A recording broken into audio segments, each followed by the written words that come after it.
around us is a resource that could help Earth immensely.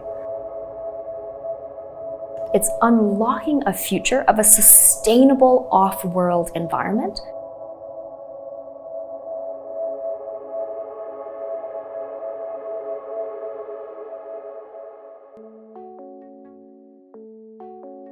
I work in the field of space habitat, space architecture, space exploration, and we are trying to push back on this notion of what life in space has often been depicted as: sterile, very industrial, but not very welcoming.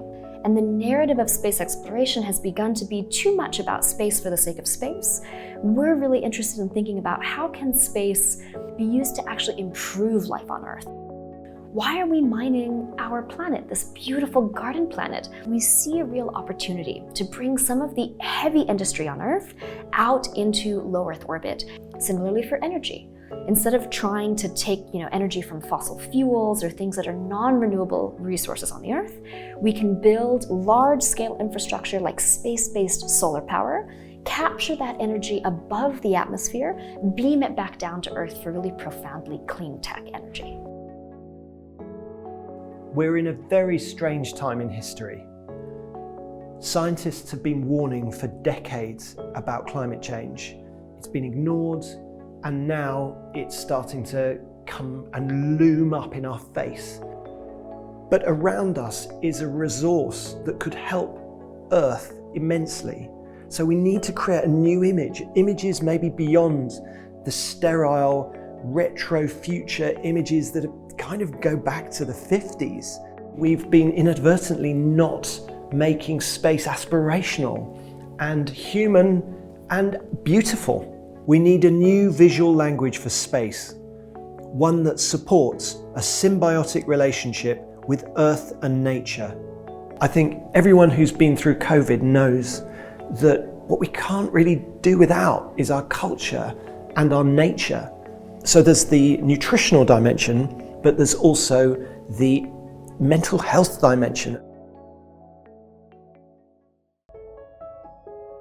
If we're going to have a sustainable version of industry in space, that itself needs to be a life worth living. And so to be able to do that, one of the most fundamental things we need is food. We need to prove that we as humans can sustain our lives in orbit in deep space. And to do that, we need to actually be able to do next generation greenhouses, growing plants. Surprisingly, there are only a handful of plant species that have ever been successfully grown in space. So our aim is to dramatically expand that number. The Space Garden will be a 10-metre tall by 6-metre diameter habitat with 31 different chambers, each with an irrigation system, but with different growing environments for each different species.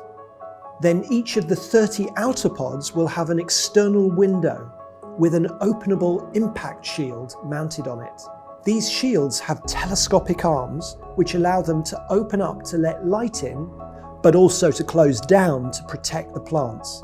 The outer surface of them will be covered with thousands of photovoltaic panels to generate energy.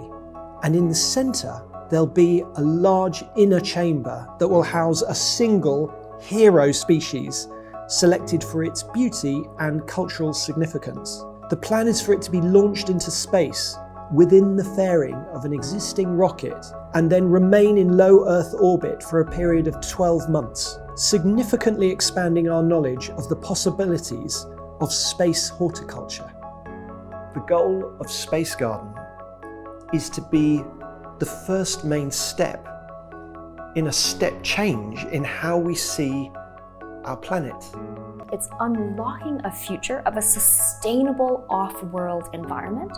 It's a project about this planet, even though it sounds like it's a project about space. Actually, what this is about is nature and our humanity.